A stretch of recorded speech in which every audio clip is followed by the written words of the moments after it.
언제나 필승! 네, 반갑습니다. 필승입니다. 반갑습니다.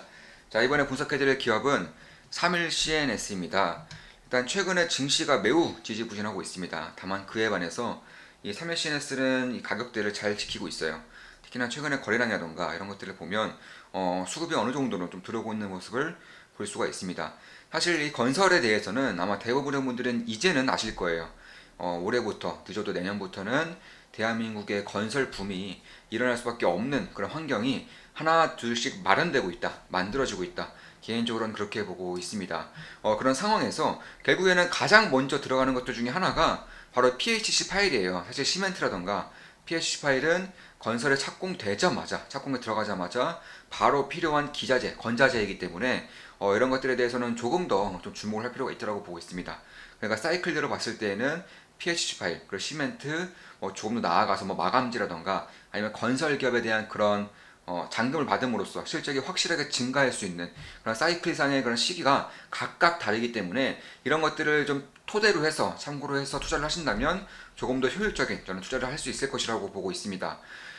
일단 올해 2022년도 들어서는 최근에 7년 만에 어마어마한 턴어라운드가 이루어질 것이라는 그 점이 거의 확실시 되고 있어요. 일단 건축 인허가 양이라던가 건축 인허가 면적만 보더라도 최근 7년 동안 7년 동안에서 가장 큰 규모이고 사실 2020년도에 역대 최저 물량이 좀 풀리면서 상당히 안 좋았었다가 작년부터 조금씩 좋아지고 있는 상황에서 올해는 거의 턴어라운드가 확실시되는 그런 상황에까지 오고 있다. 이렇게 보시면 될 것 같습니다. 지금 보시면 실적이 안 좋았어요. 2020년도는 역대 최저 물량이 풀렸기 때문에 당연히 적자가 나는 상황이고 작년부터는 꽤나 좋아지고 있습니다. 저는 올해는 훨씬 더 좋을 가능성이 있다라고 개인적으로 보고 있습니다.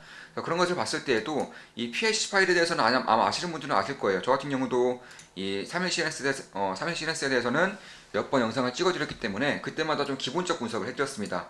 이번에는 기본적 분석은 전 영상에서 확인할 수 있기 때문에 이제는 3일 CNS가 그 나아가고자 하는 방향이라던가 그리고 3일 CNS가 다른 PH 파일 기업들에 비해서 조금 더 나은 점 그리고 마지막으로 3일 CNS의 다른 사업 구조에 대해서도 좀 말씀을 드리겠습니다. 일단 PH 파일은 이렇게 생겼어요. 자, 가장 먼저 주택을 착공한다고 하면 이 땅을 파죠. 이제 지진이라던가 매진 설계에 원활하게 하기 위해서 땅을 팝니다. 그리고 이 PH 파일을 이렇게 심는 거예요. 여기다가 이제 건물을 짓는 것인데 이런 상황에서 가장 먼저 들어가는 건자재이기 때문에 저는 빠르면 올해 2분기부터는 확실한 어라운드 그러니까 확실한 실적 성장세에 돌입할 가능성이 꽤나 높다라고 개인적으로는 보고 있습니다. 그래서 그런 것을 봤을 때 특히나 PLC 파일뿐만이 아니에요. 사실 플랜트라던가 아니면 그 철교 있죠. 그러니까 강교 다리 부분이라던가 조선 그리고 풍력 기자재까지 모든 전 산업이 동시에 좋아지는 그런 구조에 속해 있는 기업 중에 하나가 바로 3일 CNS이기 때문에 저는 좀 주목할 필요도 있지 않을까 개인적으로 그렇게 보고 있습니다. 물론 제 모든 영상은 매도, 추천, 리딩 절대 아닌 거 다들 알고 계시죠? 참고하시면 되겠습니다. 참고로 건설업종 관계자라던가 이런 분들과 좀 대화를 나눠보면 사실 이 건자재를 구하기가 상당히 좀 어려워진 것 같습니다. 그러니까 가격도 상당히 오른 것은 사실이고요. 가격이 오른 것과 별개로 실제로 물량이 없다고 해요. 특히 PH8 같은 경우는 거의 독과점적인 그런 구조를 찌고 있기 때문에 훨씬 더 물량을 구하기가 다른 것들에 비해서는 조금 더 어려운 그런 실정이라고 합니다. 그런 것들 봤을 때에도 결국 가격 이런 것들을 보여주고 있어요. 2020년도 대비해서 현재 작년 4분기 기준으로 PH8 가격이 대략 한 40%가 급등해 버렸습니다. 톤당 9만 원에서 현재는 13만 원 이상까지 급등을 한 것인데 이게 무려 한 1년 반 만에 이루어진 가격 상승도라는 점을 봤을 때에도 결국 이 물량이라던가 그러니까 양이라던가 가격 자체가 동시에 좋아지고 있는 그런 상황이기 때문에 저는 이쪽에 대한 산업을 굉장히 좋게 보고 있는 그런 산업 중에 하나라고 생각을 하고 있어요. 그 외에도 강조 그러니까 다리 같은 경우도 올해에도 SOC 예산이 사상 최대치예요. SOC 예산이 사상 최대치입니다.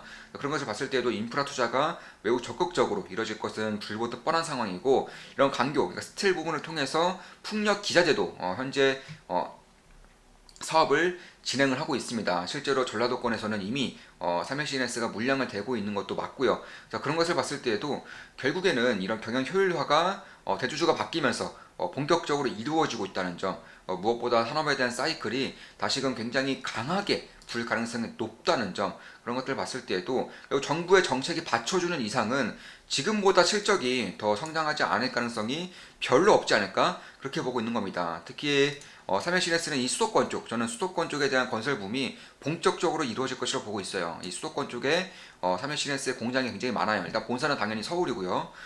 용인, 그리고 충주라던가 혹은 부역, 이쪽에서도 이제 공장을 가지고 있기 때문에 수도권에 굉장히 가깝습니다. 3LCNS보다 PH8 기업 중에서 3LCNS보다 공장에 가까운 쪽은 없어요. 이 PH8 같은 경우는 물류 비용이 상당히 크게 들기 때문에 공장이 가깝다는 것 자체만으로도 꽤나 메리트가 있을 수 있습니다. 그래서 그런 것을 봤을 때에도 결국에는 가장 먼저 좋아질 수 있는 건재재 기업이라는 점, 건설 경기가 실제로 턴어라운드에 진입하고 있다는 점, 무엇보다 3LCNS에 대한 그런 모든 산업 부분, 스틸이라던가 풍력 기자재, PH8 이쪽에 대한 모든 산업 부분이 본격적으로 좋아질 가능성이 올해부터 좋아질 가능성이 높다는 점도 저는 꽤나 좀 지켜볼 만 하지 않을까, 개인적으로 그렇게 보고 있습니다. 물론 제 모든 영상은 매수, 매도, 추천, 리딩 절대 아닌 거 다들 알고 계시죠? 참고하시면 되겠습니다. 참고로 간단하게 재무제표를 좀 보더라도 한번 볼게요. 자, 보시면 PBR 같은 경우도 호황기 때 2010년대 기준으로 하면은 PBR이 보통 1배를 넘어요. 보통 1배를 넘는 상황이기 때문에 지금은 0.43배밖에 안 됩니다. 특히 저는 이 전성기 대비해서 실적이 더 좋아질 가능성도 꽤나 있다, 이렇게 보고 있기 때문에 참고로 2010년대 보면 영업이익, 당기순이익이 557억 원, 375억 원까지 나오는 그런 기업이었습니다. 그러니까 그런 것들을 봤을 때에도 이 당시에 PBR도 0.87, 호황기 때는 1이 넘었습니다. 그래서 그런 것들을 봤을 때에도 결국에는 다시금 이러한 건설 붐이 인다고 했을 때, 특히나 독과점적인 그런 산업 구조를 봤을 때에도 가격이 증가하고 있고요, 물량이 증가하고 있기 때문에 괜찮은 그런 시기를 주는 것이 아닐까, 그렇게 보고 있는 겁니다. 물론 모든 영상은 매수, 매도, 추천, 리딩 절대 아닌 거 다들 알고 계시죠? 참고하시면 되겠습니다. 자, 이것으로 방송 마치겠습니다. 지금까지 3일 CNS에 대한 분석이었습니다. 앞으로도 좋은 분석, 좋은 기업 분석으로 찾아뵙겠습니다. 필승이었습니다. 필승!